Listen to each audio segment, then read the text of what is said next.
Армысыздар достар. Ұлыстың көбісі жастардың қолымен жасалады. Көздері от, жүректері жалын, жігіттер мен қыздар мына сахнаны думанға бөлуге дайын. Бұлайша айтқанда, маусымашар жалғасуда.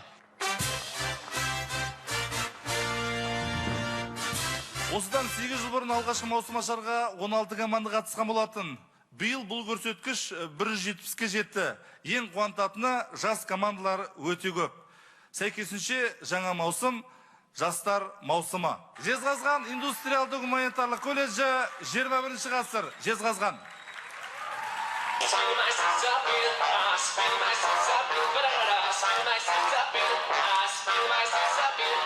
Жүгіріп шықтың белеске, белес жақын емес пе?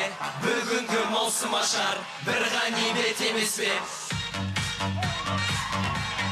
Сәлем, түні бойы көліктерін қыздыратын астаналықтар! Біздің арамызда қыздарды ұнатпайтын біреу бар. Ұнатпайым мен қыздарды. Ұнатпайым бе жек көрем мен қыздарды. Себебі қыздар өздерін ойлап қалған эгоисттер. Онымен қоса жігіттерді тұр десе тұрғызатын, отыр десе отырғызатын пессимистер. Жігіттердің жүректерін жаулап алған террористер.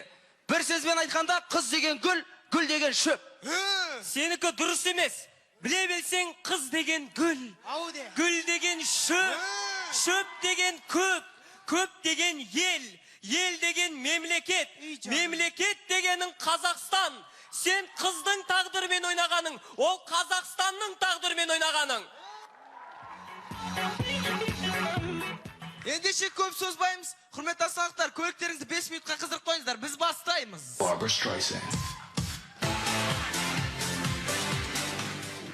18 ғасыр белі бүгілмейтін адамдардың хандығы. Дот тақсыр, дат болсайд! Тойдағы беташар рәсімі. Ақ келін ау, ақ келін. Сенің ойнан кеп тұрма, әлді не жүрін аппақ келінді көріп тұрсың ма? Сәлематса, дәрігер мырза. Сәлемат па? Соғын кездер ауырып, денсаулығың болмай жүр. Не істесем болады? Сен онда шөп жесің е? Шөп жейтін мал емеспін ғой? Онда атаң басынан малдар егіне кеп тұрсың ба е? Құрметті астаналықтарына ойын сонда біз негізі Астана сөзінің мағынасын біліп келдік. Астана сөзін талдайтын болсан, аязға, суыққа тонбайтын арқаның нағыз адамдары.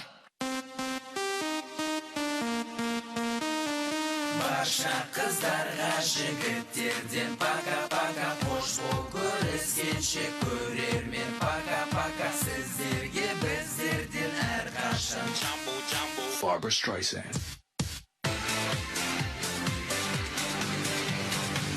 Қазіргі сахнаға шығатын команда өздері жайлы көп әзіл айтады. Болашақ жол инспекторлары, АДК арландары, Алматы.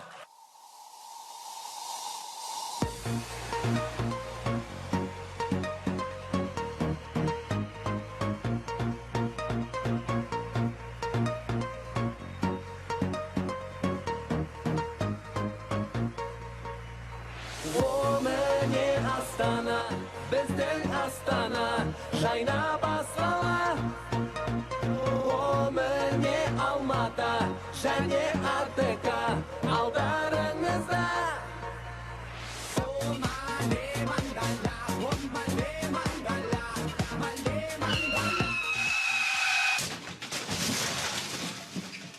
Айттым сендерге, барлығымыз бір көш бейт тұрмай қойық деді ме?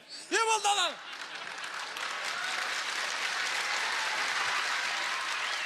Астананың халқына ят болды, кеме жат, маңдай болып отыр. Мейірбек, Астананың халқы кешірімді ғой. Кешіретін шығар бізді. Жігіттер, одан да ойынды бастамаймыз ба?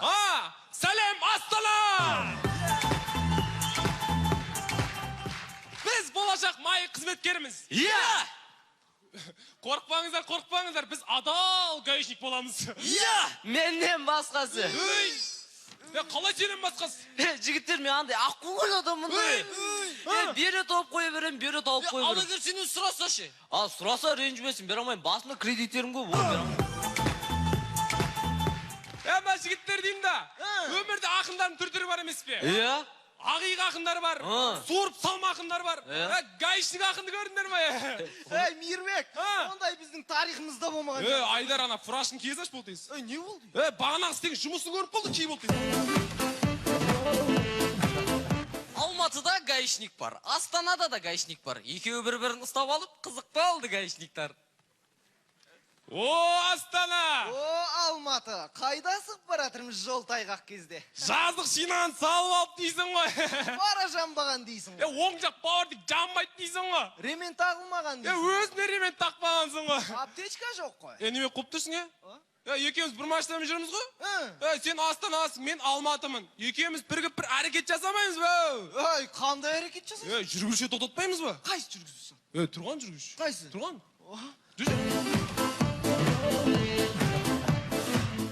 Ағалиттан келеттек бер. Ошым солай. Айдар деймін де. Көлікті тұрып жүргізетін адам бірінші рет көріп тұр мені.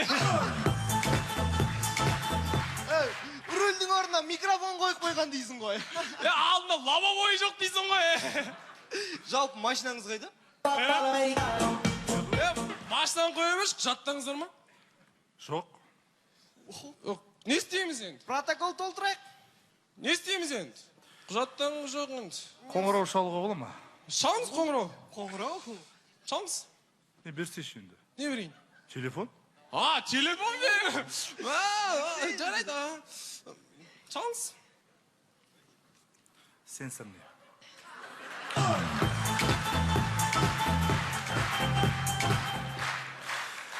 Алло. Нада? Мына жақта құжат жоқ дейм ма, сөйлесші өзің. Қайсы беріңші? Алло, аға лейтенант, Медетбек Мейірбек.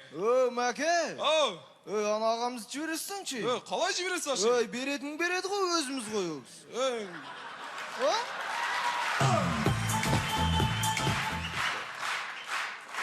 Бергенде де, бізге премьер-лигаға өту керек қой. Енді үйтіп бірден кесін қылады ғой.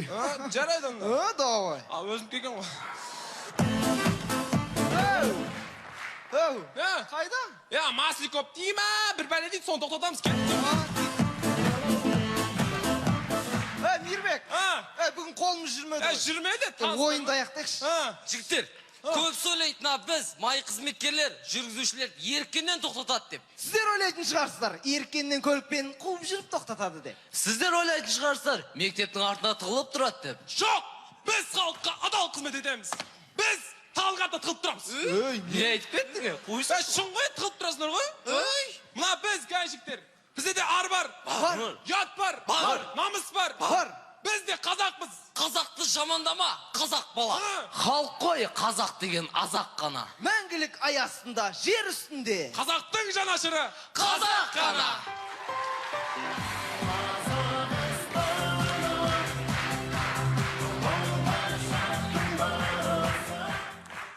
Сахнада Қазақстанның шығыстағы қақпасы Зайсан қаласынан келген Нұр Зайсан құрама командасы. Армандаған әнім бар, жүрегімде жалын бар. Аманбысыз есаға, армысыздар Астана. Астананың төрінде, жастар жырлар көгімде. Көмейінге жиналды, елорданың өрінде. Сәлем Астана! Мынау Қазақстан оңтүстігінде Өзбекстанмен шекаралас. Біздің команда өзбек тілін жаттап алды. Көрсетші. Жақшымыздар, құрметті көрерменler. Сіздердің мұш кешке келгендеріңіз білән мүбәрәклаймын. Ал солтүстікте Ресеймен шекаралас. Біздің команда орыс тілін жаттап алды. Добрый вечер, дамы и господа. Мы поздравляем вас с открытием сезона. Ал өзіміз келген шығыста Қытаймен шекаралас. Біз Қытай тілінде жаттап алдық. Көрсетші. 各位来宾，各位大家，你们好，非常感谢你们参加这次课编晚会。 Міне. Өзге тілді тез жаттап алатын. Өз тілін ешкімге жаттай алмайтын қазақтар. Біз бастаймыз. Опа! Қытайда КВН болса қалай болады екен? Көрейік.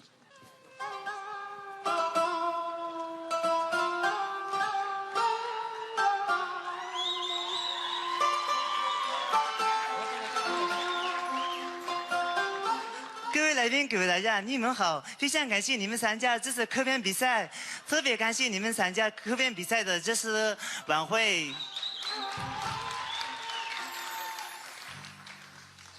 Бір сөзбен айтатын болсақ,科编надо。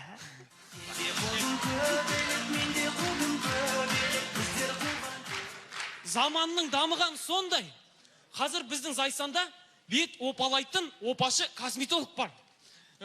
Сонымен сен бетіңді опаладың ба? Опаладым, опаладым. Сен опаладың ба? Әрине. Опаладың. Ал сен опаладың ба? Опалаған маған, опалаған. Опаладың. Көрдіңіздер ме?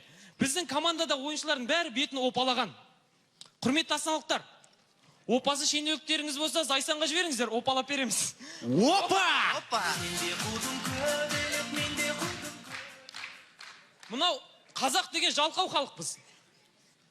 Ұлттық биімізді Қытайдан үйренеміз. Жемісімізді өзбектер өсіреді.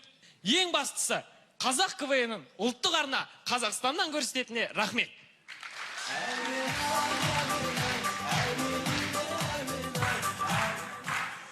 Маңғыстау облысы Мұнайлы ауданы супер тентектер.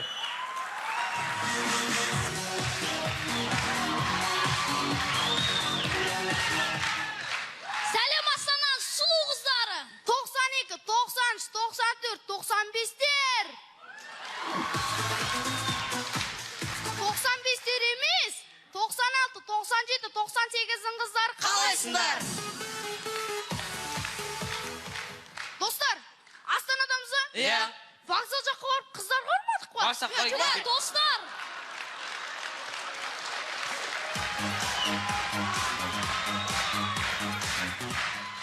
Достар, мен бармайым. Неге? Қой құрсын кешегін дейті бірден білдіріп қой жүреріміз. Достар, мен Астана келер кезімде, мен әкем Астана бармайтын жерлерін тізімін жазып жіберді. Вокзалға, қорғалжынға, қыздарға, саунаға. Астана бір үшіма өлең жазып жүріпті. Вокзалға барма дегенім, пойызға басылып қаласың. Қорғалжынға барма дегенім, балдардан тая жеп қаласың. Қыздарға барма дегенім, әлі кішкентай баласың. Саунаға барма дегенім, жатқан еңді ван жоқ па не? Көреміз ауылда шақыру билет таратып жүрген бала. Сабит аға! Сабит аға! Кімсіңе? Мен ғой тілеген баласы Аманбек. Ағам Ақылбек үйленіп жатыр еді ғой. Соға шақыру билет таратып жүрмін. Ит байланым. Мен қолым басым әтір, кіріп байлаш өзің. Шәрік. Жөте өрім. Сабит аға! Итті байладың, кіре берейін ба?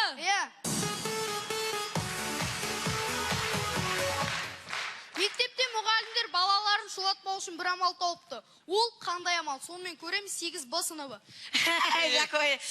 Тыныш! Осы сендердің класстарыңа әрсен бар ғой? Жыным кетті, кіргім келмейді.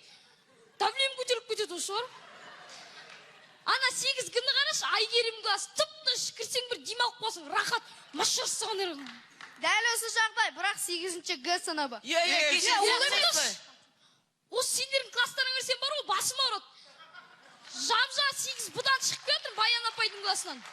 Тып-тыныш кән, кірсең демалып қалсың, рахат.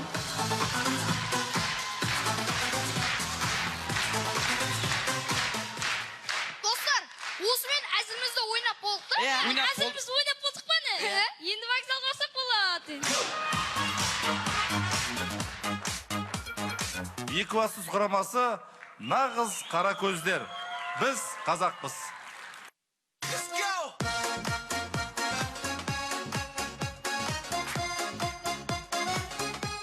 Ассалаумағалейкум Астана. Маусымашар құтты болсын.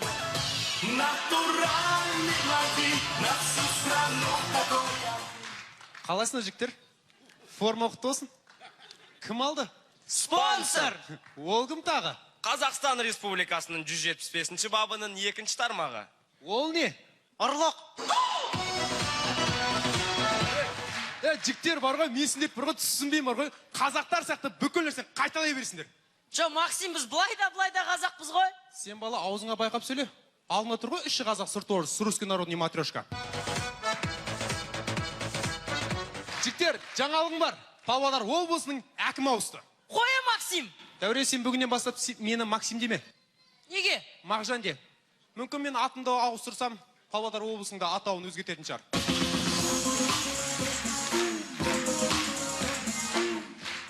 Өте ырымшыл ұрлар. Максим, бұл көлікті ұрлаймыз ба? Ұста болсыншы. Құдай сақтасын.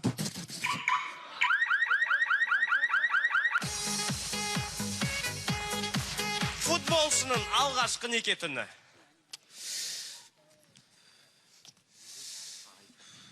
Сен Қазақстан футбол құрамасында ойнайсың ба? Иә, ойнаймын. Бәсе. Барлығымыз білеміз, iPhone телефондарының қолданылуы өте қарапайым. Дәл солай, қыздарды қолданса қалай болар еді? О, жүргеттік. Құрмет достар, сөз соңынан келетін болсақ бітіп қалады.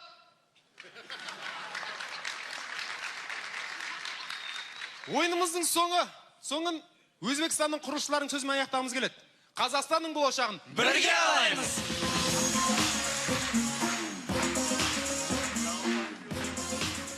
Сахнаға Қожа Ахмет Яссауи атындағы Халықаралық қазақтар университетінің құрамасын шақырамыз. Түркістан.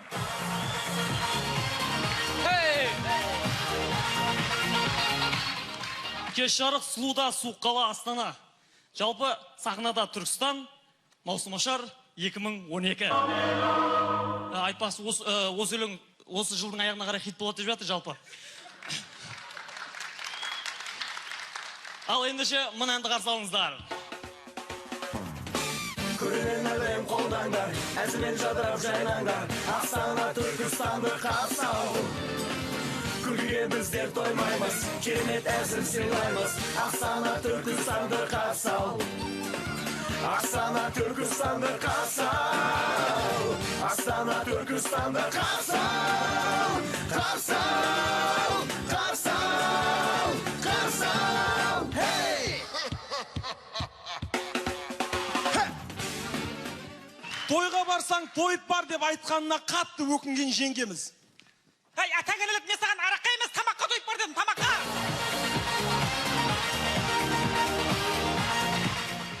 Түркістан қаласындағы сайлау учаскесінде болған оқиға. Қабыл болсын.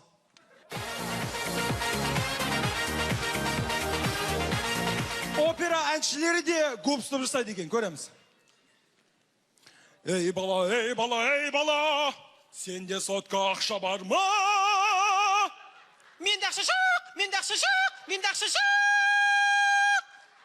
Онда мен сен ұрам, онда мен сен ұрам. Милиция!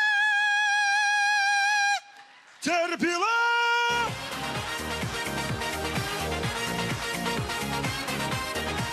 Депутаттыққа үміткер ағамыз халқының алдында өз үміткерін алтыда. Ал, мынау жалпы ауыл ағайындары, жалпы ауыл тұрғындары, мен депутатқа өтпей жатып, мен сіздерге бір нәрсе уәде бере аламын. Сіздердің ауылдарыңызға жалпы 5 автобус сыйлық қатырдым. Депутат болмай жатып. Дәл осы ағамыз депутат болып сайланғаннан кейін ауылға келіп. Ал, жалпы.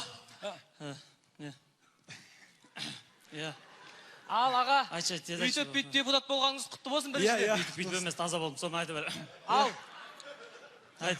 енді алдында бірге уәдеңіз бар еді бізге. Алда көктем келе жатыр. Бір егістікпен айналыссақ па дейміз әйтеуір өзбектерге ұқсап. Содан Енді осыған бір техника берем, техника ма? Техника берем. Міне, жер жыртатын сендерге 5 соға берем. Міне, 5 соға. Сосын? Вот сол, міне. Аға, Ау. о соған тартатын телешке андай трактор. Оны әңгімен қойсene. Алдында берген 5 автобус сонымен тарта берсін ше.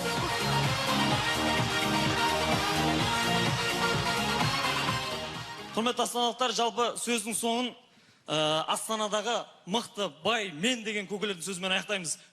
Жақсы беке.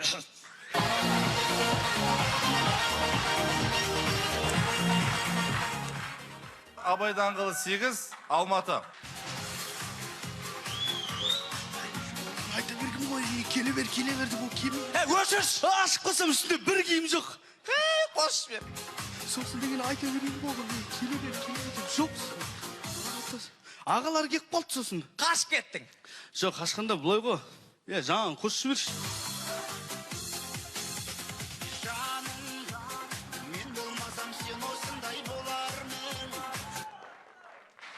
Сталып қапты.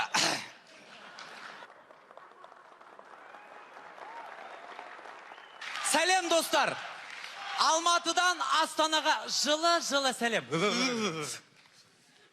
Есен ағамыз маусымын ашып жатыр екен. Біз де бірдеңе ашайықшы. Қой! Тұра тұр, оны басқа жерде ашамыз. Бірдеңе ашайық. Бет ашайық. Бар ма қыз? Бар ғой қыз. Қаны қыз? Әне. Ой, бәрі дайын ғой, Дайын ғой. Аша сал енді, КВН ғой, домбыраны қажет жоқ. Жап. Ей, тоқта. Аша сал, жаба сал, бастасай тез. Кеттік. Бытыш.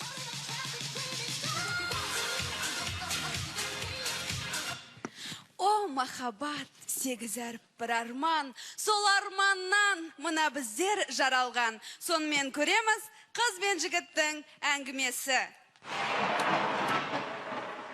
Жаным, мен сені сүйем. Ердос, кешірші, біз бірге бола алмаймыз. Мен басқа бір өтсем.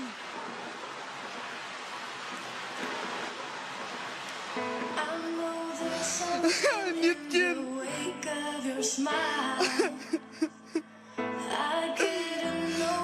Нема, жақсы ойнап отырмын ба? Жақсы ойна. Жарайды.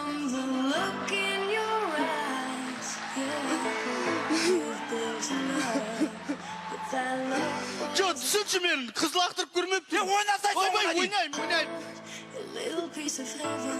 Түті, Құдай сақтасын.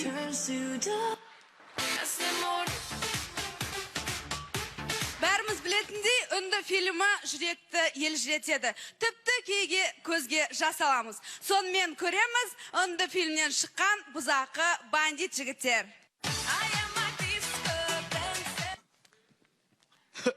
Жүректі елжіретіп жібереді. Қоштаспаймыз. Не вот, Джимми? Жомарт. Давай. Айтшы маған. Айтшы. Қазақтың салт дәстүрінде алып қашу деген бар.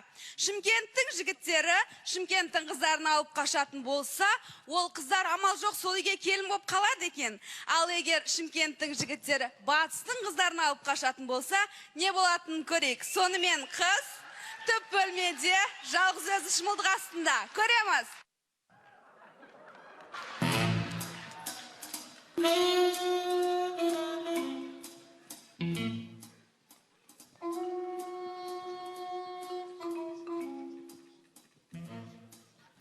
Ау, Низат, Алдым, не? қызым ау, сен де батыстан боласың ба? Апа. 25 жыл болды, көнбедім, мен дала кетші.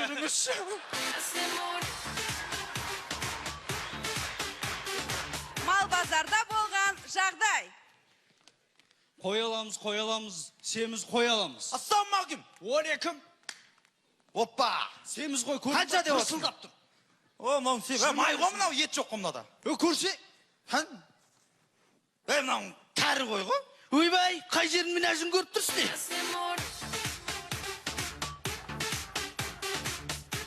Қымбат достар, ойынымыздың соңғы әзілімізді КВНщиктерге арнасақ. Бұл оқиға көптеген КВНщиктердің басынан өткен шығар, сонымен отырыста болған жағдай. Так, бүгін туған күн. Сен тамада боласың. Жоқ, болмайым. Сен боласың тамада.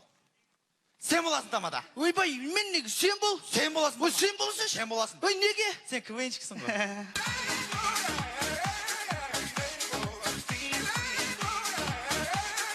Арман терді көңілдерді самғап бақыт бүгіндегі әзіл күлкі жанды ятып сиқырланыр төгілгендей сүйіп әсем туған елді сүйіп ару сезімдермен сүйіп өстік жастық шақпен қуанышта көз ілмедік.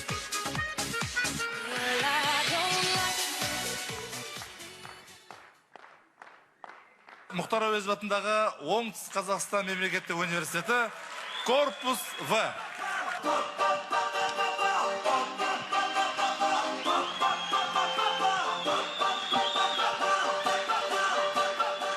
Ассалаумағалейкум, Астана. Сіздердің алдарыңызда Lexus'тан Opel Vectra'ны артық көретін шыгменттікті.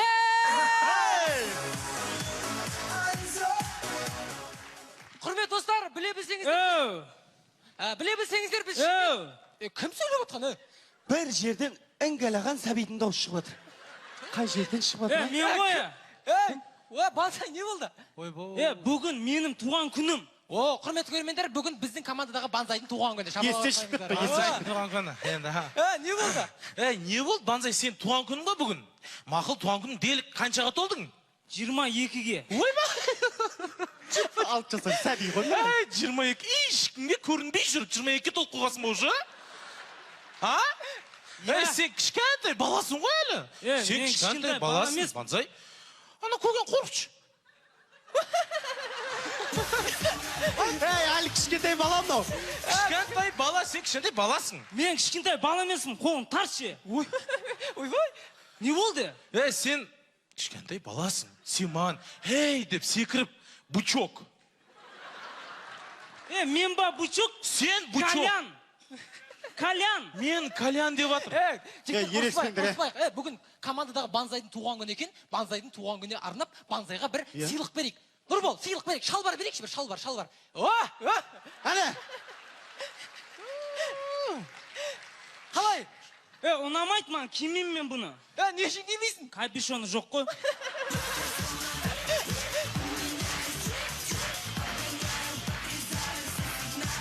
Құрмет достар, сөзіміздің басын КВНщиктердің сөзімен бастайтын болсақ, пойызда кез келген қыз әдемі, біз бастаймыз!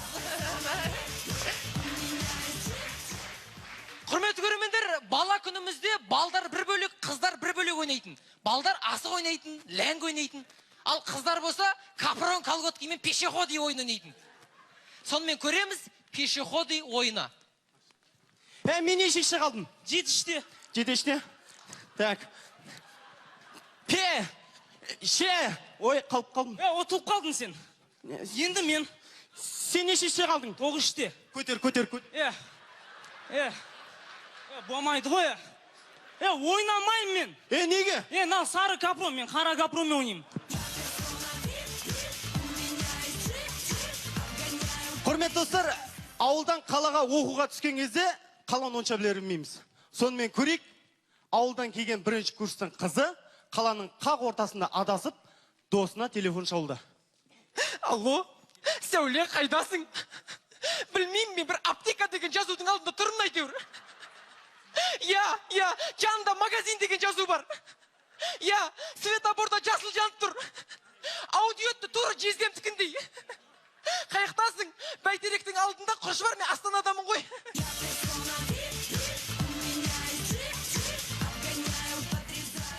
Құрметті көрермендер, машинаң джип болғанмен қайтейін, моторы Запорож болса. Үйіңде қабаған ит болғанмен қайтейін, үйіңде зат тұрмаса. Сонымен көреміз, қорқақ ит өзінің үйін қорғауда. Таңғыр.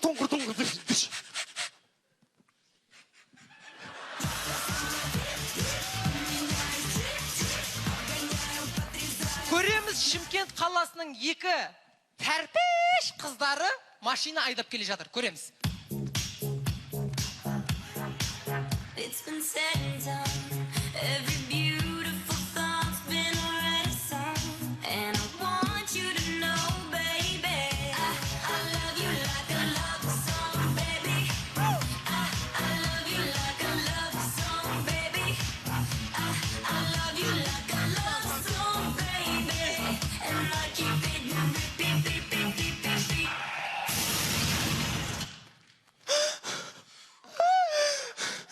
Бентлим, Опель бұқат. Ана көз ба, без ба? Машамалды не істедің, Енді ақшаң білесің ба? Қанша тұратын? Аселя! Қанша тұратын білесің ба? Аселя! Кіммен сөйлесіп атсың, біз талға соғыстық қой.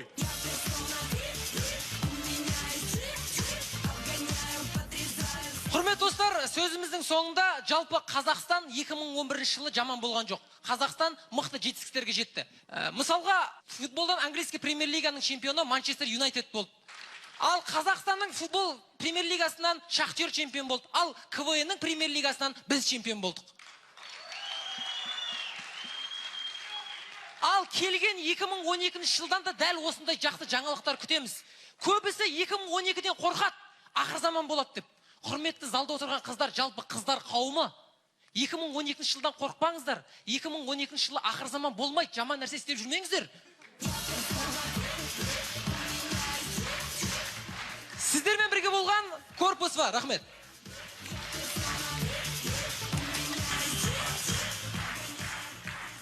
Ақтөбенің жоғары лигадағы үміті Ақтөбе көлік және коммуникациялар колледжінің экспресс командасы.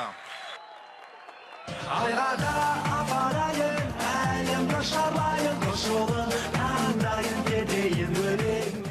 Ассаламағалейкум. Аязы қатты, бағасы қымбат ала Астана.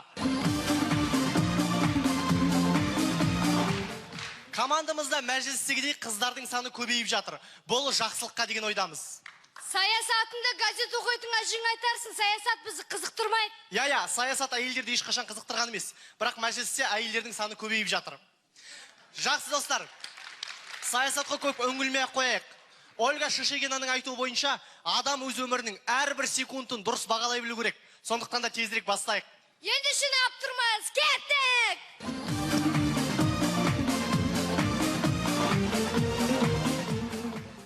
Әйелінің көзіне шөп салып жүрген біліп қалған ағамыз баласымен әңгімелесуде. Әке! Әке деме мені, әке деме! Айғада апарайын, әлемді шарлайын. Кез келген мектепте дене шынықтыру пән мұғалімін дәл осылай таңдайды екен. Қараңызшы, бой десе бойы бар, дене десе денесі бар. Костюм дәл өзіне арнап тігілгендей. Сіз айтып көріңізші, балалар келе жатырмын деп. Балалар келе жатырмын. Керемет, біз сізді жұмыс қаламыз, жарайсыз. Спорт залын жақтық.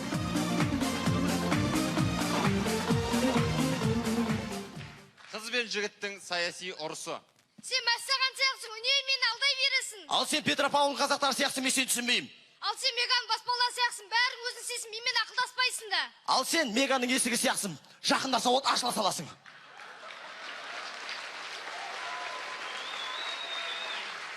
Сен биотуалет сияқсың, мен сен керек кезінде таба алмайым.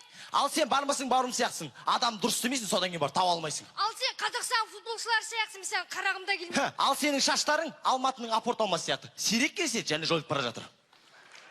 Сен Астана сияқтысың. Сенің қанша кемшіліктерің болса да, мен сені сүйем. Сен де Ақтөбе сияқтысың. Түсінбедім. Ой, не түсінбейтін бар, мен де сені сүйем. Айғада апарайын, әлемді шарлайын, жолын таңдайын кетейін.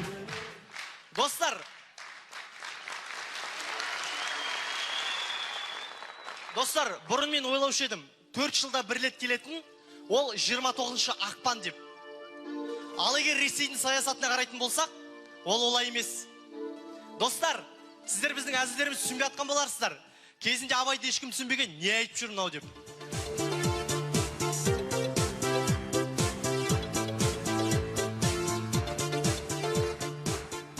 Қазақ мемлекеттік қыздар педагогикалық университеті тек қана қыздар, Алматы.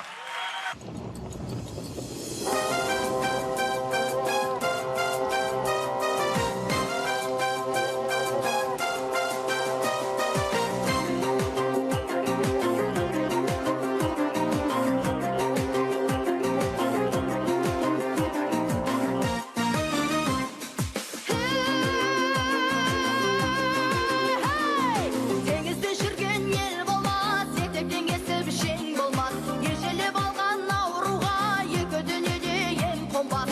Ананың сүтін ар демес, атадан бала кем болмас. Тебініп атқа мінсе де, тек.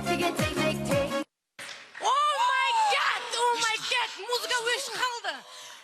Гүми, ренжіме Гүми. Ан көре алмайды, техника деген міне осы ғой міне. Өшіре салады, кім ұнамайды Астанаға өшіре салады, бұлар сөйдеді бұлар. Жоқ, дауысың қандай? Сен Роза Рымбаеваның қайсымыз емессің ба нешейін? Саған қарап тұр, мен ойыма тамадаларын тақпақтан шығып кетті. Жақсылық бір өзіңді жағалап өтсін.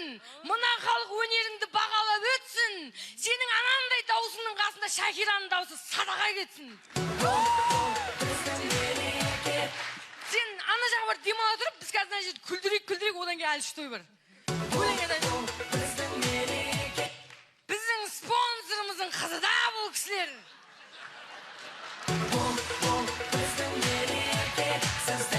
Жоқ, мен ол кісіге айттым, апай дедім, ақша бөлінгенге дейін, КВНге бұндай өлең болмайды, ұят болады дедім.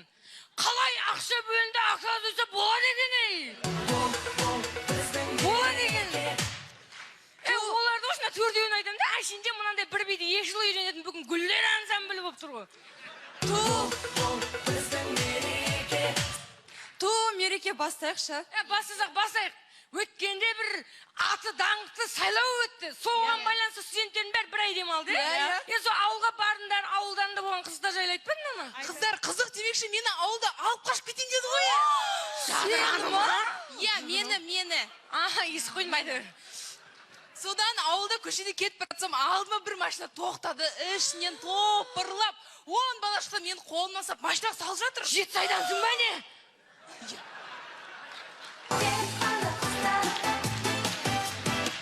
Содан абырой барда атам келіп, ана балаларды былай да лақты. Сен атаңе ана Бруслидегі түрі жана болса да қырғын төйлес қоятын Шаолин ба не? Не болса да құтқарып қалды ғой, не болдсан? Оны қойшы. Сені қой, сен айтты ғой. Менде де қызық болды ғой.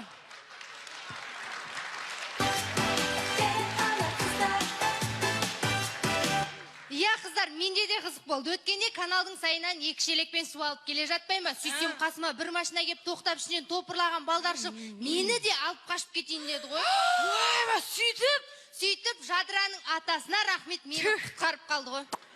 Жадыраның атасының бұл екеуінен басқа істейтін жұмыс жоқ екен да. Ол Жадыраның атасы сендерді емес, ана сендерді алып қашайын деген жігіттерді қалай құтқарған өзі білмей қалған сияқты. Мереке, мен осы бір нәрсеге таң қалам да. Неге біз осы басқа командалар сияқты миниатюра, көрініс деген нәрселерді ойнамаймыз? Ойнаймыз, қауырлады ғой, бүгін фестиваль. Сонымен тамашалаймыз, құрметті көрермендер, алдарыңызда көрініс, 2 аңшы орманда. Ойба! Жансая? Охота десе, охота. Сен қыздардың қай заманда көрдің аңға шыққан, қай заманда көрдің? Мереке, мен сендерге... Бұларға айттың не? Мереке ұшты. Бақ. Тиді-ау деймін. Тимет. Үкілер түсатыр тиді-ау деймін. Жоқ. Мен саған неше мәрте айттым, мына мылтық киген кездер аттескі берді. Мен саған өткенде базарға барған айттым, соколамайық дедім, сұңқар алайық дедім. Сұңқар емес, сунар алайық дедім. Қойш болмайды, басқасын қабарлады ғой. Оны тамашалаймыз, үйдің төбесіндегі шатырдың 5-ші қатарында шифрының шегесін қағып жатқан 2 құрылысшы. Мынау қатырмады ғой бүгіндікке бір көрініс ойнай салайық деп. Айналайын, мына көрінісінде біз түгіл ана жігіттер ойнамайды ғой. Той енді сендерге ыңғайлы болсын. Ой, шатыр мынандай сонысы бітет жүрген бізге ыңғайлы ма? Болмай ма?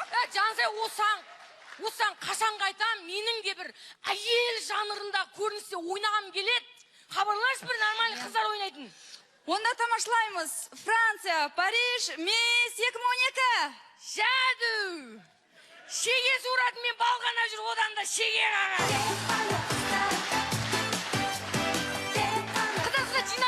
Қыздар жиналаш. Бітіп, Астананың гламурный қыздар сияқты тұрасың, жараспайды ғой.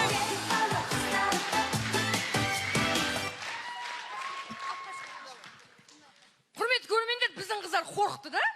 Негізі Шымкентке барғанда қорқуға болады. Бірақ Астанаға келді де қорықты. Қыздар бізді КВНнен кейін Астананың жігіттері алып қашып кететін сияқты дейді. Айналайын, ол Шымкенттің қыздарына қарамайды олар. Неге? Бізде қалмал қымбат. Міне, құрметті көрермендер, бүкіл адамдар бізге осы сұрақты қояды. Мереке дейді, неге Шымкенттің қыздарының қалмал қымбат дейді. Енді біз деп етіп кісі болып қоямыз да, сапалы нәрсе енді қымбат болады да деп.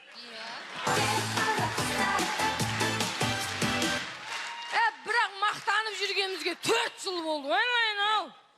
құрметті көрермендер, біз сөзіміздің соңын, сіздер ойлап қалмаңыздар, неге қыздар шығып саясат бір сайлау жайлы айтпайды деп. Себебі біз еркектердің ісіне араласпаймыз, қыздар, дұрыс па? Еркектер өздеріне берілген істе еркекше дыңқ атқарса болды ғой.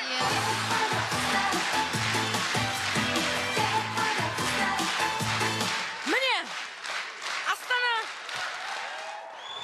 енді аяқтасақ болады. Міне сөзіміздің соңын қазақтың әдем бір мақалымен аяқтағымыз келіп тұр. Өзбек пайызы тамыз алады, қазақ пайызы әйел алады дейді. Нешінші курспыз, қыздар? 4. Онда байық қазақтың бойдағы жігіттер. Рахмет. Негізі жігіттер бар емес пе? Біз бұл сөзімізбен тұрмысқа шыққымыз келіп жүр деп айтқымыз келіп тұрған жоқ. Ойбай. Негізі ше?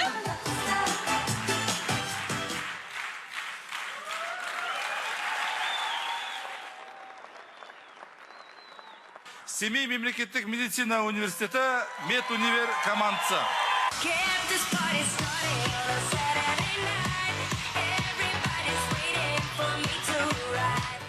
Ассалаумағалейкум, Астанаға келген квартиранттар. Құрметті астаналықтар, семейліктерді суықтан басқа ештеңке таңғалдырмайтын, сіздер таңғалдырдыңыздар. Сарыарқа көшесінің бойында тұрған көпірдің ең аяқ жағына 2 айғырдың мүсінін салып қойыпсыздар. Сырым мүмкін бие шығар. Өз көзімен көрдім айғыр. Ондай болса, аттар бар Астана, семейліктер сахнада. Астана қаласындағы ең қымбат ресторанға кіріп, өкініп қалған бала.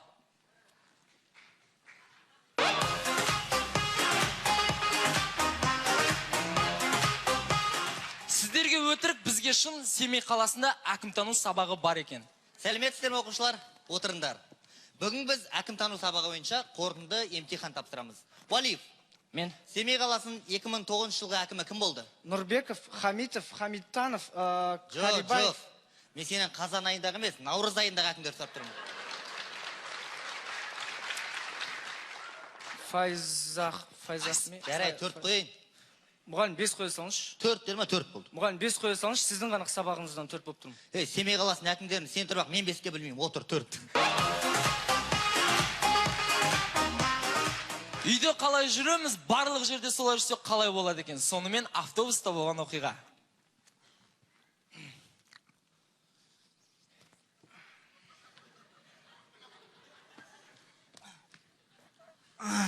Бауыржан, орныңа жат, қазір ұйықтап қаласың. Қойшы.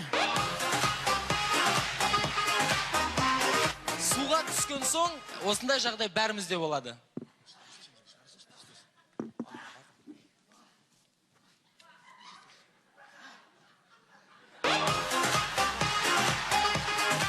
Атам қазақ айтқан, балалы үй базар. Көреміз. Балам береш, киімді береш, курткамды. Бол. Мен кеттім балам. Мам, сіз қайнет барасың? Самат аға дейін қонаққа бар келейін дедім. Мам, мен де барайшы? Жоқ, үйде қаласың. Мам, барайшы. Қаласың демейді бұл қаласың. Мам, барайшы. Арбындама. Жарай, кейін бол. Тез бол.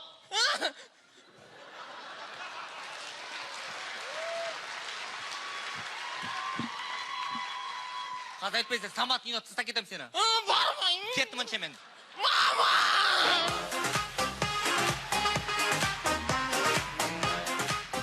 Тарихтан белгілі Тимучин мен Жамұқа дос болған. Бірақ Жамұқа Тимучинді сат кетті. Сол қалай болғанын көрейік. Тимучин, досым, мен сен сат кеттім, кешірші мені. Тимучин, мен қаным шығармай өлтірші. Тимучин, мені қылқындыршы. Тістеші. Аймалашы мен, Тимучин. Құрметті астаналықтар, осы соңғы әзімен не айтайық дедік? Шапалақтаңыздар, бәрі жақсы болады. Сіздермен болған үнемі шапалақтайтын медунивер Семей.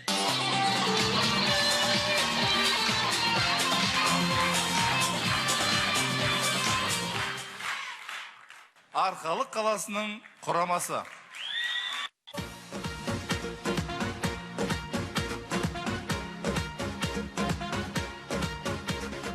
Қайырлы кеш Астана. Сіздердің алдарында бесікте домбырамен бірге бөленетін Арқалық қаласында жап жақсы күйшеді. Астанаға кеп не болған білмейм. Ендеше көріңіздер, қазақтың гламурный қызының күй тартуы.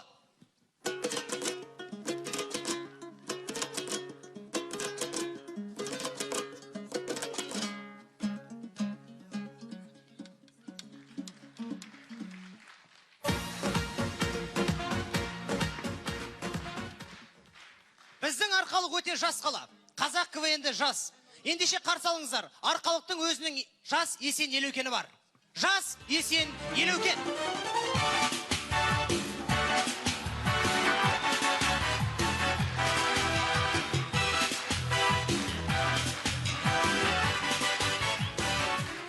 Қайырлы кеш, қымбатты достар. 8-ші республикалық маусымашар фестивалі, яғни жастар маусымы құтты болсын. Далада қыз, 40 градус аяз, ал біздің қазақша КВН-де мәңгілік жадыраған жаз.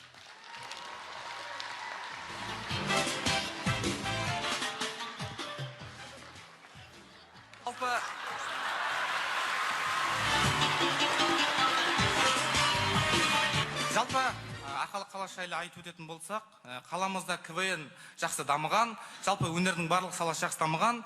Енді мынау ақындар өнерін айтып өтетін болсақ, Майтал Манайскелеріміз, Айбек Қалиев, Әсия Беркенова, Тоба Өтепаев, Азамат Малжанбай, және осы Астана қаласының намысын қорғап жүрген Саят Әбеновтің өзі торғай өнерінің тумасы. Ендеше сіздердің қошеметтеріңізбен сахнаға сол ақындардың ізбасарларын шақырамыз. Ақындар, сахнаға!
жыл Арқалық қаласында Қазақстандағы ең үлкен құс фабрикасы болатын.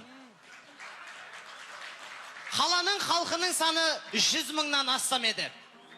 Өкінішке орай 97 жылы құс фабрикасы жабылып қалды.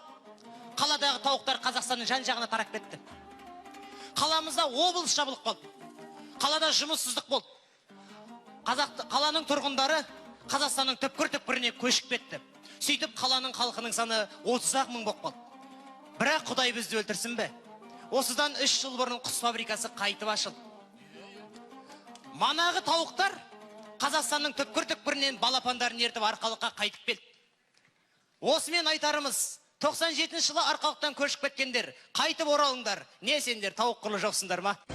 торғайым алтын бесік тербетілген. Қорқыт атындағы Қызылорда мемлекеттік университеті, Қорқыт құрамасы Қызылорда. Sự nói cưng tam của đường ta khóc và chân nhắc chung nhau khóc và tất cả luôn nhau có thấy ưng cưng ta đã đẹp đi. Астана суық. Оған қарағанда биыл ұлы жыл емес па, я? Жалпы, сөздің соңына мынау келсек, құрметті ағайындар, жалпы Астананың ауа райымен қатар, сөздің шыны керек, адамдар да суық сияқты. Жол жөнекей кетіп бара жатып, жөн сұрайын десең, қабақ шыта қарайды. Соған қарағанда ойлайды бізді оңтүстіктен деп. Жо, біз оңтүстіктен емеспіз. Біз Қызылордадамыз. Достар, сіздерге сыр елінің желді жылуын алып келді. Қорқыт құрамасы, біз бастаймыз! Жар болсын Алла, кәнеки алға, бірлігің болар, бірлігің барда. Жамандық тирап, жақсылық жинап, кетейік бүгін қуаныш сыйлап, сыйлап, сыйлап. Қызылордамен ойнама, бұл өнердің ордасы. Оқтыңдар ма, ей бала, КВН-нің жорғасы. Жар болсын Алла, кәнеки алға, бірлігің болар, бірлігің барда.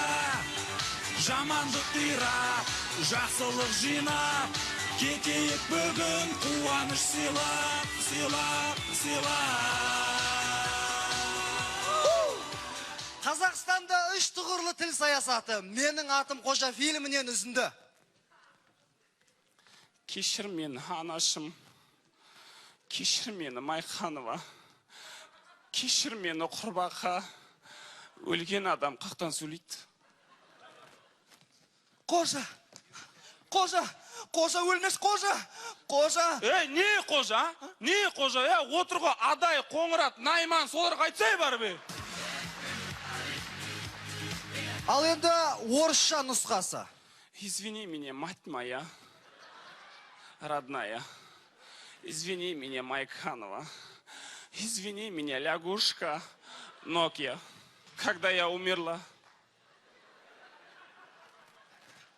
Қожа! Қожа, не вставай!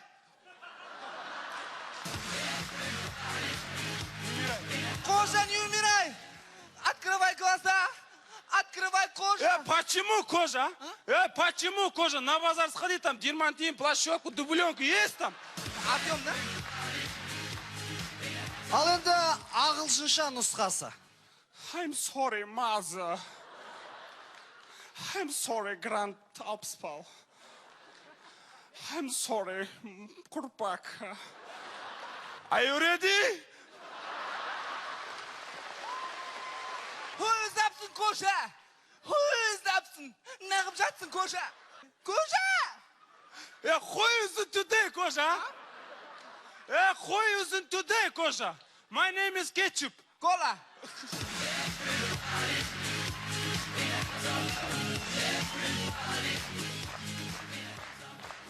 Денсаулығымыз сыр берсе, ең алдымен дәрігерге барамыз. Сонымен дәрігермен болған жағдай.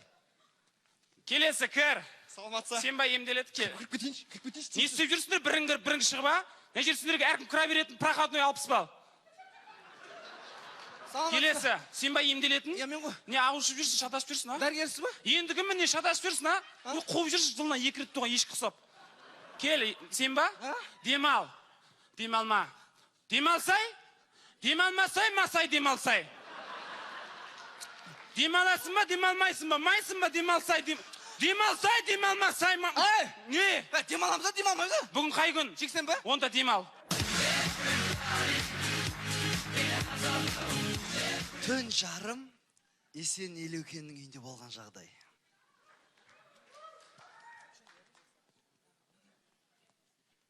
Айналайын Есен. Түнгі 3 болды ғой, тұра бересің ба, жатсайын.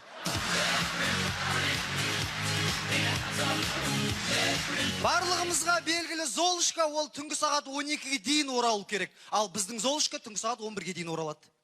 Золушка! Түнгі сағат 11-ден қалып қойма. Неге? Жатақхана жауып тастайды.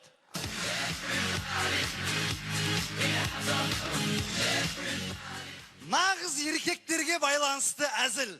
Жана ғана саунадан шыққан жігіттер, О, керемет болды. Пары күштіген. Ой, маған ұнаған жоқ. Неге? Ой, бәрінде бір пар, менде пар жоқ. Достар, жалпы біз үшін биыл 5 саны киелі сан. Өйткені біз биылғы маусымашарға 5-ші рет келіп тұрмыз. Сол сияқты біздің командада да 5 жігіт. Бізше? Мен 5 жігіт туралы әңгіме айтып отырмын. Біз келесі жылы келгенде бізге 6 саны киелі болады.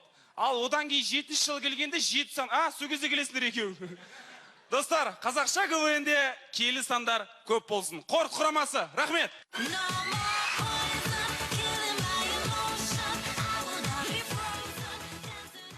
Тараз мемлекеттік университеті, Тараз 2000.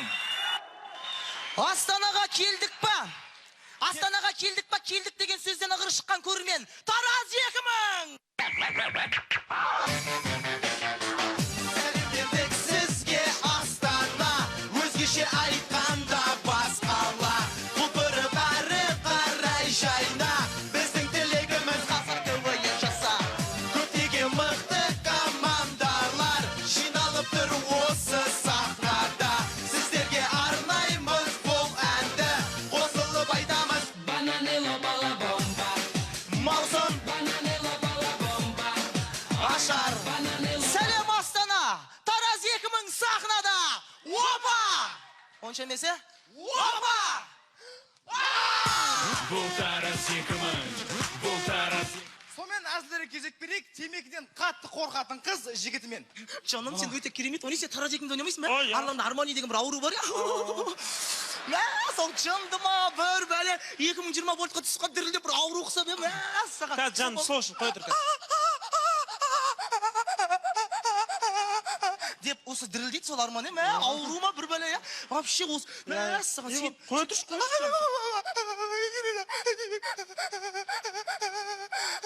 Деп қорқыта бермеш, мен надоелсің, сен уже түсінбе оңбаған.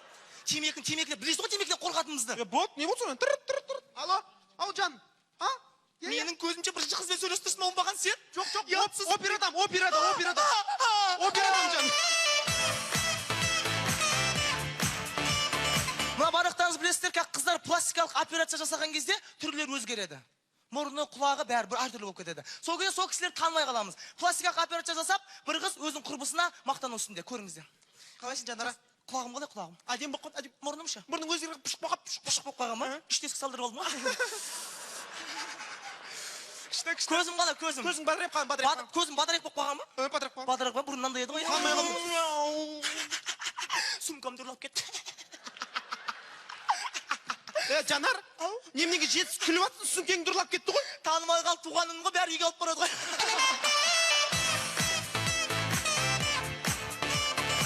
Кішкентай күніміздегі артынан түртіп мен деген ойында Тараздың жігіті ойнаған кезде қалай болар еді?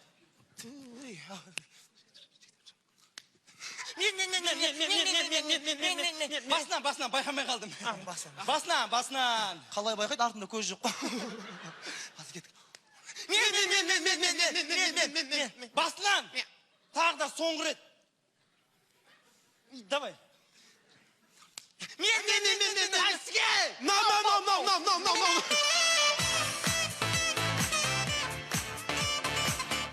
Қызылорда қаласындағы Олимпиада чемпионы Илья Ильин штанг көтеруден чемпион болды. Неге? Тараз қаласынан осында чемпион шықпасқа? Шығат, бірақ осындай кедергі болады. Сәке, жақсы, сізге үміт артты қал. Сәке, көтеремін мен. Көтер, давай. Ал, Сәке. Давай. Сәке.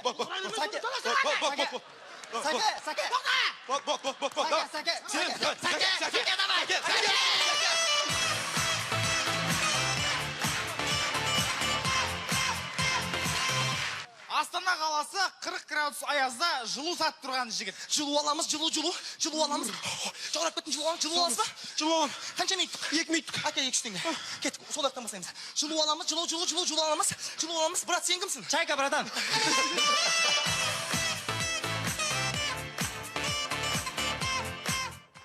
Мына биыл Тараз 2000 КВН командасы 6-шы фестивальді ойнап жатырмыз. Көп командар, көрермендер айтады, осы Тараз 2000 ойнап жатқан 6 жыл болды. Ақсақалдар ғой, қашан жоғары лиганың чемпиондар болады деп. Біз жоғары лиганың чемпион болғымыз келмейді. Өйткені чемпион болған команда 1 жыл демалады. Біз бір жыл демалғанда қазақша КВНді қатты сағынамыз.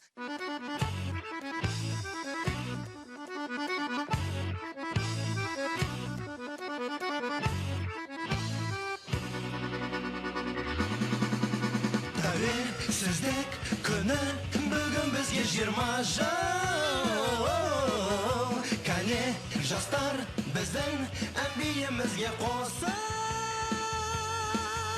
Билеп, күліп, жайнап, елімізде біз жүрміз. Болашаққа сенім артып біздер келеміз.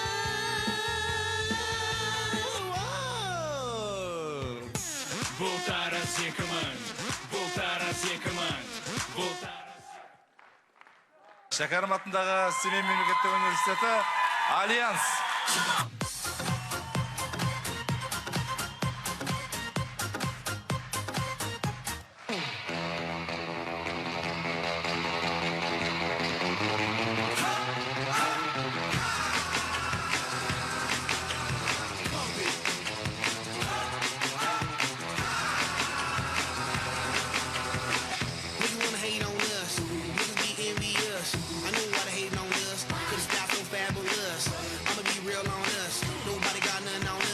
Come on, baby, do it.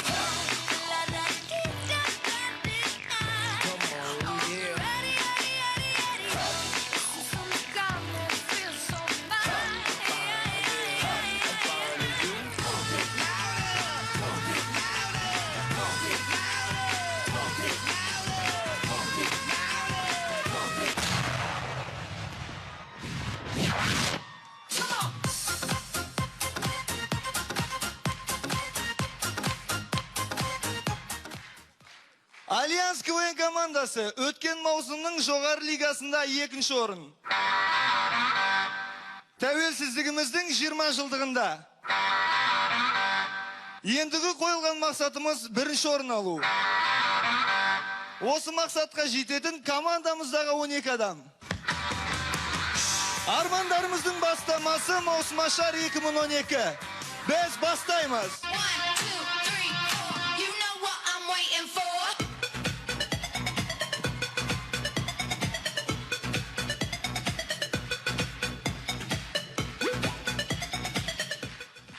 Барлығымыз білеміз, қыздар өте нәзік және сезімтал жандар.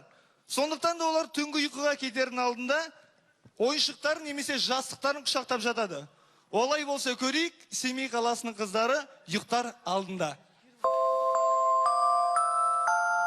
You are my honey bun sugar plum.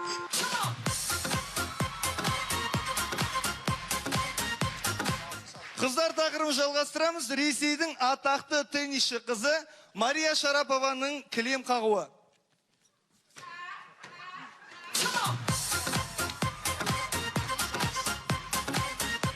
Buffalo soldier, tread like a rasta. It was a buffalo soldier. Самурайдың өзін шығарған тақпағы.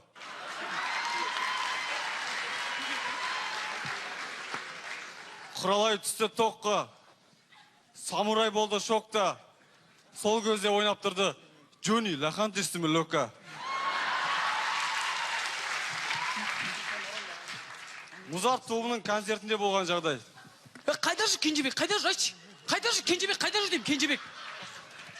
Кенжебек қайда жүрсің кешегі ба? Жігіттер ренжімеңдерші, мен сылдырмағымды ұмыт кеттім. Сылдырмағыңды ұмыт кеттің ба не? Иә.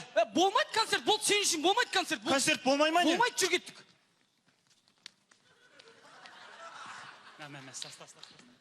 Мұнаймаймыз алдарызда Каспий тобы! Сағағам ей, сағындым ей. Сіздермен болған Альянс КВН командасы арнайы Семейден.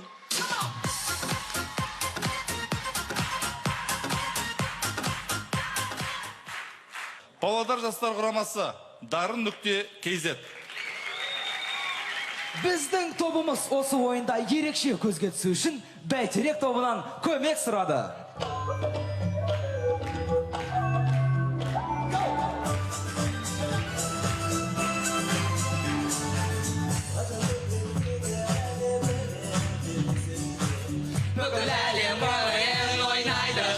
тіліңде маусым ашар мен сахнада құттықтайды жұлдыздар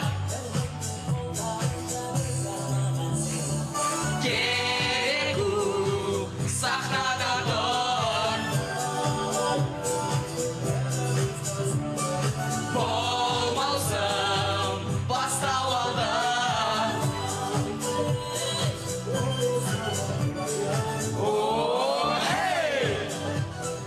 Сәлем Астана!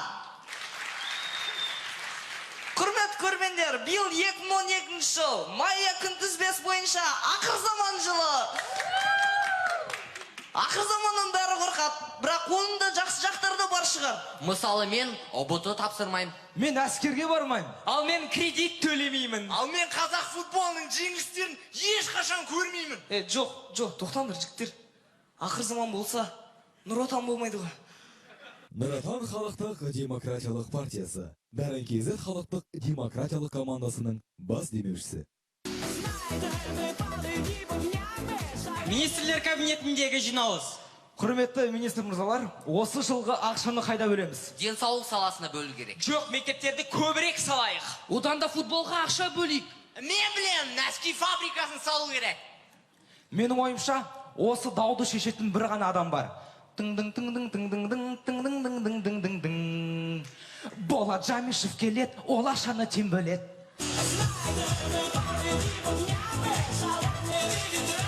Мектептегі оқиға. Мұғалім кешіріңіз, мен кешіріп қалдым, кіруге болады ма? Болат Жамишев. Ұнайды кемпір шалғада, ал бізде жарнама.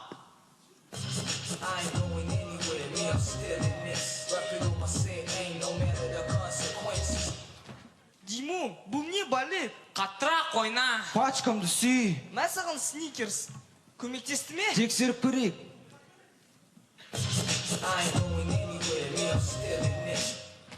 Димон, бұл не балет? Қаттырақ ойна. Пачкамды сүй. Міне саған баунти.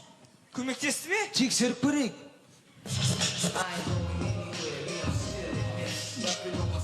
Димон, бұл не балет? Қаттырақ ойна. Пачкамды сүй. Міне саған твикс. Қазақстанның баскетбол құрамасы бізге ештеңе де көмектеспейді. Ауқымды тақырыпқа арналған келесі ән. Қазақ елі ол Қазақстан, осыған қоса тағы жерім бар. Орынбор, омбы, Барнаул, Алтай, қайда жатырсың жерім ай. Құрмет көрмендер, биылғы 2012 маусым ашар, бәрімізге де құтты болсын. Сәлем маусым ашар, жаңа жұлдыздар, мәңгілік достар. Астана, Павлодар, Сәлем маусым ашар, жаңа жұлдыздар, мәңгілік достар. Астана, Павлодар, сәлем маусым ашар.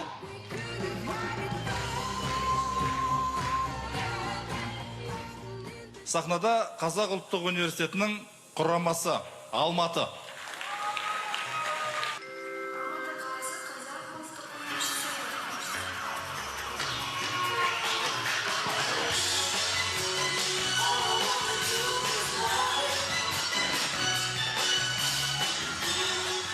Армысыздар, базарда қазір бір айналып келем деп қайтып келмейтіндер. Фестиваль құтты болсын. Қымбатты көрермендер, біз Астанаға метромен келдік. Қалжың. Метро деген қаланың арасында жүрмейді. Метро деген біздің алматылықтардың түсінігі бойынша тек қана бір-ақ көшемен жүреді. Мүмкін 23 жылдан кейін екі көшемен жүретін шығар, оны ешкім білмейді әлі. Сіздер уайымдамаңыздар. Сіздерде де жақында метро ашылады. Не ол 23 жыл деген тез өтіп кетеді? Мүмкін біреу жердің астында соғып отыр қазір метро. Ешкім білмейді оны. Қымбатты көрермендер, біз команданы таныстырып өтейік. Мынау Аманжан, мынау Нұрсұлтан, мынау Айтас, менің атым Бекзат, мынау Абылай. Абылай жас кезінен сабақты жақсы оқып, қазір банкта жұмыс жасап жүр. Абылай қарызға ақша бергенде 13%-бен береді. Абылай, мен сіз үшін тағы не істей аламын?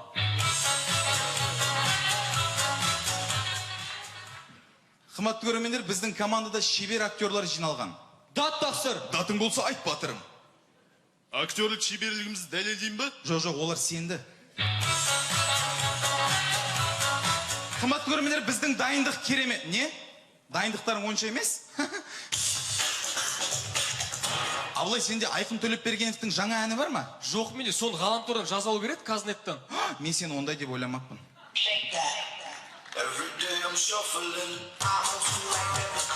Керемет дайындық. Қазақта керемет сөз бар ғой. Ей, не амшындар, тез-тез болсыңдаршы, кірсеңдерші үйге деген. Қазақ ұлттық университеті біз бастаймыз, достар. Құрмет достар, сонымен тамашалайық. Мектепке әрдайым кешігіп, апайдың айқайына үйреніп қалған бала сабаққа тағы да кешігіп келді. Балалар, бүгін косинус. Кешіріңіз, апай, кірсем бола ма? Қайда жүрсің? Мен, апай, үйден шыққан ғой, аялдамаға барып қарасам, басымды үйге ұмытып кетіппін. Сөйтіп барып үйге басымды алып келдім сабаққа. Сен неге үйде басын? Отыршы. Қазіргі кезде қазақша КВН тарихында банк туралы әзілдер мыңнан асып жатыр. Сонымен тамашалайық, банк туралы әзіл біздің нұсқамызда. Сәлеметсіз, бізде мынандай несиелер бар. Қолдарын көтеріңдер, бұл тонау. Тезірек ақшам бәрін салыңдар. Қолдарын көтеріңдер, бұл тонау. Қолын көтер, бұл тонау. Қойшы бол, кімсің сен? Таныстырсам өзімді, банк тонаушы мен бол. Тоқтатшы. Сен маған айқайлама, қазір ат тастайын. Ат ал, ат. Сосын сен ат сотталып кеттейсің ба? Сен қызықсың, банк тонау, қолдарыңды көтеріңдер. Бұл қызық емес халыққа, бәрі үйреніп қалған. Жаңа бір нәрсе керек, жаңа. Жаңа? Иә. Дос, жаңа не істесе болады? Көмектесейін саған. Так, біріншіден, не мынау басын киіп алған, жараспайды мүлдем, шешіп таста. Міне түрің апа деймін. Одан кейін тапаншаң ешқашан адамға қаратпа адамға. Болмайды. Соң сен жаңа айғайлап кірдің, банк тонау деп. Мынау мәдениет орын тып-тыныш бәрі. Ақырын сөйлеу керек. Сен інің бар ма? Иә. Мынау банк мәдениет орын айғайлауға болмайды. Аха, түсінікті. Рахмет. Қолдарын көтеріңдер, бұл тонау. Ақшам бәрін салыңдар. Бұл тонау. Рахмет, дос. Рахмет дос. Абылай, мен сіз үшін тағы не істей аламын? Құрмет достар, сонымен көз алдымызға елестетейік. Астана қаласы күн өте салқын, жалғыз өзі қалып қойған бала. Елестетіп болдық па?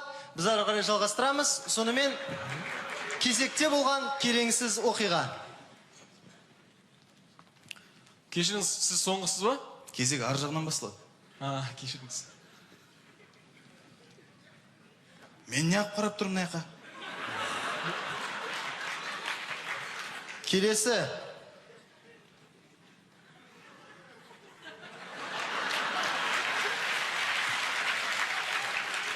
Айттым ғой, анаяқа қарап тұру керек деп.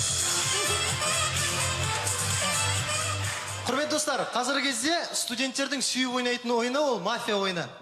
Мафияны ойнағанда әрдайым бір жаңа ойыншы қосылады. Сонымен тамашалайық, сондай жаңа ойыншылардың бірі. Мен ойнай алмаймын мафия. Ойнай алмаймын, мен көтесің. Ойын басында үйренесің. Айтпақшы, одан жүргізуші бұл. Жүргізуші? Онда қалай ұйықтайды? Мафия ойнап. Абылай, кім таңдайсың?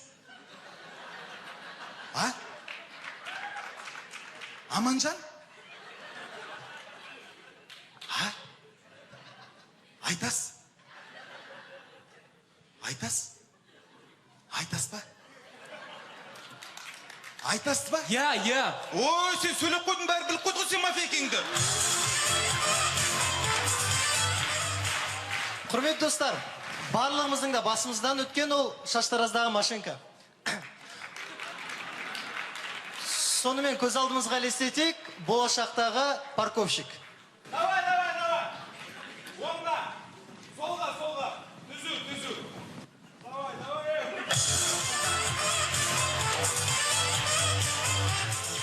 Жалпы соңына келетін болсақ, қымбатты көрермендер, соңында біз сіздерге бір шынайы аңыз айтқымыз келіп отыр. Шынайы аңыз.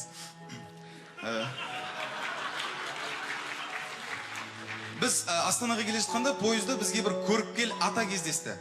Көріпкел ата кездесті. Одан кейін бізге бір сұрақ қойды. Биыл жоғарғы лиганың чемпионы кім болады? 5 әріп дейді. Біз әр ойладық, бер ойладық. Қазақ ұлттық университеті әріп көп келмейді. Ұлттық құрама келмейді.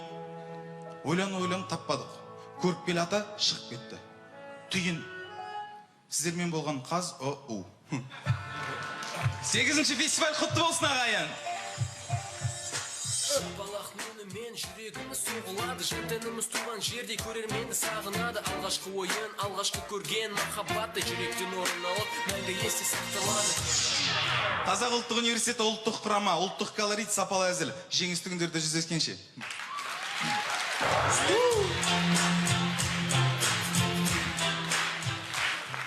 Назар аудар. Батыс Қазақстан инженерлік технологиялық колледжі Орал.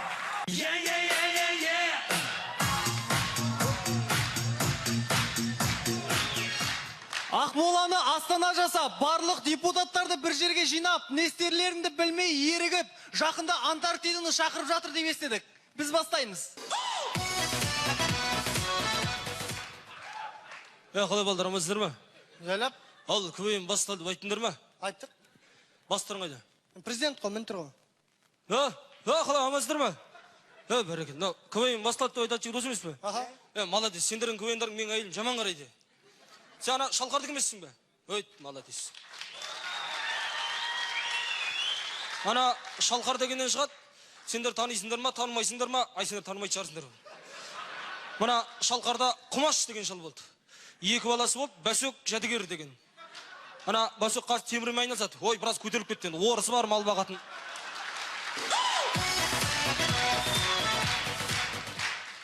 Анау Жәдігер армияға барып, содан келмей қалды дейді. Білмеймін, ан жақтан не болған, бір қатын қолына кетті айтыр бірдеңе болды.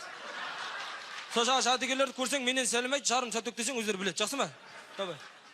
Не қылыңдар? Пинал дедіңдер ма? Квен дедіңдер ма? Не үшіндер? Аға, бірінші рет сіз мына эфир болып жатыр. Мына аяқ киіміңіз дұрыс емес кіріп келген сахнаға. Несі бар? Жым-жылы керемет аяқ киім мынау. Мыналар кимейді. Қораға киіп шыға жарамаймын. Мына қарсы жым-жылы керемет. Қойыңызшы. Пайдаға асырмайды, керемет мынау. Мына қарсы керемет аяқ киім. Сендер не мынау? Сендер квендерін түсінбеймін. Неге? Білмеймін, апыр-топыр 5 шығады, ыржың өздері айтып, өздері күл, дым түсінбейсің. Оны не айтып отырсың енді? Не деген кім айтты, ыржың бірден айтты, қашады, кімнен қашып жүр білмейсің айтты. Сендер квендарың квен емес. Неге? Сендер осында декларацияларың дұрыс емес. Неге декларацияларың дұрыс емес? Декларация дұрыс емес сендер. Неге? Қарашы, мынандай декларация бола ма? Неге? Неге? Есікті адам мын жақтан шығара ма, есікті адам? Есікті адам мын жақтан шығара ма деймін. Қалай? Не мына, есіктен аңырай батыр, ертең жел кірсе айдайды, мына квендарың квен ма?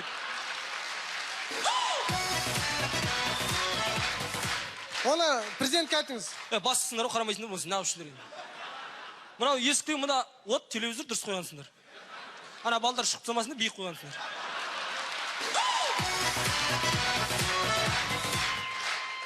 Мына есікті ан жақтан шығарыңдар. Мынау деген гипсокартон болмау керек. Мына көріп тұрсың мынау. Мынау ракошы блоктан тұрғызыңдар. Қарамайсыңдар, басында үшінде қарамайсыңдар. Ана ертең мынау гипсокартон салсаңдар, 50 қайдың үй ұқсап түрсіңіз, түрсе қарай тағат бейті, арсы емесін. Квендарың квен болмайды, жаңбыр айдайды да тұрады. Түсіндір ма? Болды. Мына сендер квендарында квен деп айтпайсыңдар. Неге? Біздің квенімізді айтыңдар сендер. Неге қандай? Квенді өмірден алыңдар сендер. Мысалға? Мысалы алдында Құрманғайлардың үйінде 30 жаста отыр. Баласы қолға су құйып жатыр жаңа. Айтады, аға, мынау қолыңызға шампунь әкеліп берейін, басыңызды жуып алыңыз дейді. Вот квен, көрдіңдер ме?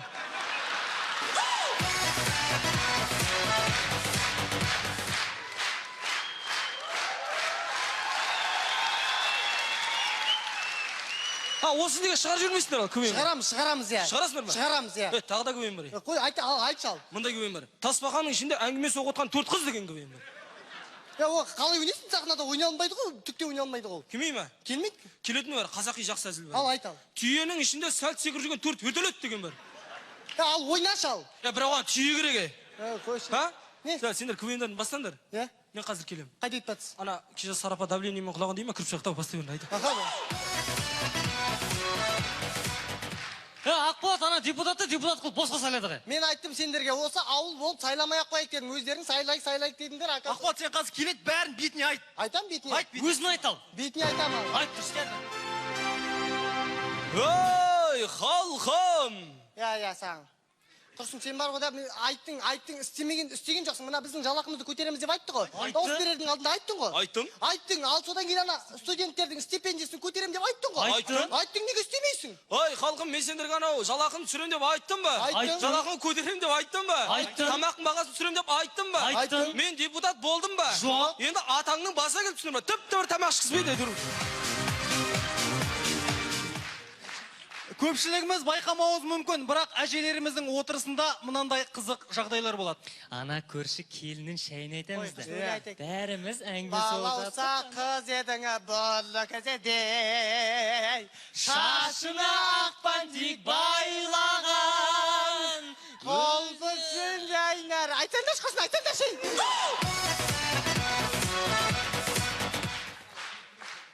Соқыр тауыққа бәрі бидай дейді. Оны көз дәрігерлері өздеріне жақындатып бұлай алмастырып алыпты. Соқыр тауыққа көзілдірік алып берейік деп. Көз дәрігеріне жұмыстан жаңадан кірген дәрігер. Қыздар амансыздар ма? Саламатсыз ба? Не деген білем, саламатсыз ба? Адам үлкен кісімен сөйткізіп амандаса ма? Тәрбие көрмеңіздер. Дұрыс амандаспайсыңдар ма? Қалай? Есіміңіз кім? Құмаш. Құмаш аға, жалпы қандай мақсатпен келдіңіз? Сен қуасың ба адам көз дәрігеріне асқазан қаратуға келе ме не? Бір түр сұрақ қойдым ма? Дайынсыз ба? Қайда? Қандай? Андай көз жауып тұратын бірдеңелерің жоқ па не? Мен оны ұмытып кеттім мен. Мә, темекі алыңыз. Оны не істеймін? Ауыздан салыңыз. Ал бұл қандай? Ш дейді ғой. Мынау. Үлкен ш. Ауыл қонақ болып жатыр, есік алдына темекі шегуге шыққан ағаларымыздың әңгімесі. Айтамын деймін ғой, бұда үйді бар ғой, бұда бері қарайшы. Бұда үйдің проекті сызып жатыр ғой. Нағылымдар есің? Бұда терезеді бұлай қарай сызып, бұлай да. Неше квадрат ана? Ау. Неше квадрат метр ал? Неше квадрат деген, бұда бұлай салсың ғой, бұда кел, бұл жерде терезе шығарсам, бұл жерде. Бұл жерде терезе шығарсам көр. Бұл жерде ошақ шығарам деп отырмын, бұл жерде. Котельный бұл жерде болады, көрдің ба? Сен мына терезе мына жақта шығарма. Неге? Күн түспейді ертең. Жо. Фундамент неше метр? 1 метр деп жатыр фундамент. Онда терезе мұн жақтан шығады. Міне, сол жақтан шығады. Қатарасында үйтті байлап қойыңыздар. Кетші, кет!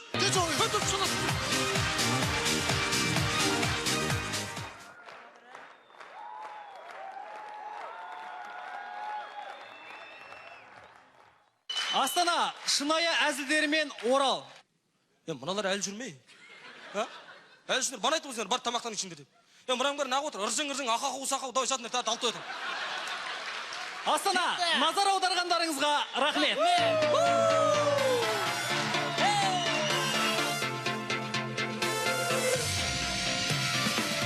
Қазақтың байтақ жері, тұнық өзен көлі, бірлігі жарасқан, тәуелсіз Қазақстан. Қазақтың байтақ жері, тұнық өзен көлі, бірлігі жарасқан, тәуелсіз Қазақстан. Отанымның кен төріне, әр аймақтан көп келуде, сенде бүгін қосыл ерімбе, жақсылап жайға сезіл жеріне. Күн жымындап шығыстан танатады, қала қызып түн батады, шырқалып үні гитара, билеп оған түнгі фонтанда. Атырау, мұнай ордасы, Ақтау, Каспий жағасы, Семей, Абай даласы, Көкшетау, табиғат аясы, Шымкент, салқын сырасы, Алматы, Амон алмасы, Орал, жайық саясы, Астана, елордасы.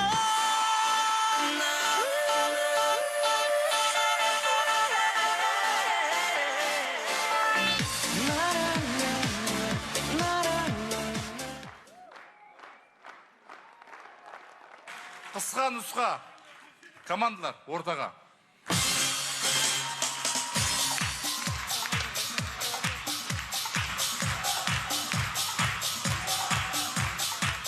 Алда әрине өз көрермендерін қуантатын жайдарман сайыстары күтіп тұр. Олай болса, маусым ашардың соңғы нүктесі ән.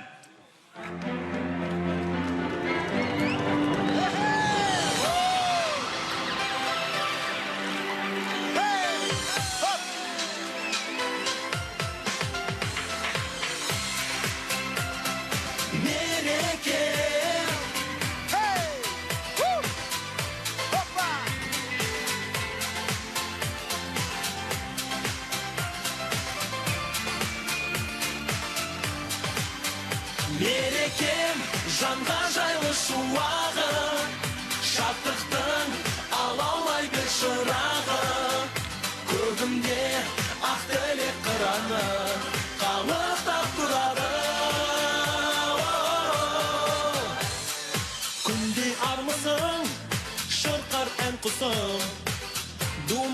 ғажап сәт бүгін толқып жүрегім ойнап күлемін теңіздей шалқып шаттығым жазай жайнаған нұрлы айналам көктемдей жанды баураған таңға көркіне желдей желпіне ақындар жырын арнаған мерекем жанға жайлы шуағым шаттықтың алаулай бер шырағым көгімде ақ тілек қыраны қалықтап тұрады мерекем жанға жайлы шуағым шаттықтың алаулай бер шырағым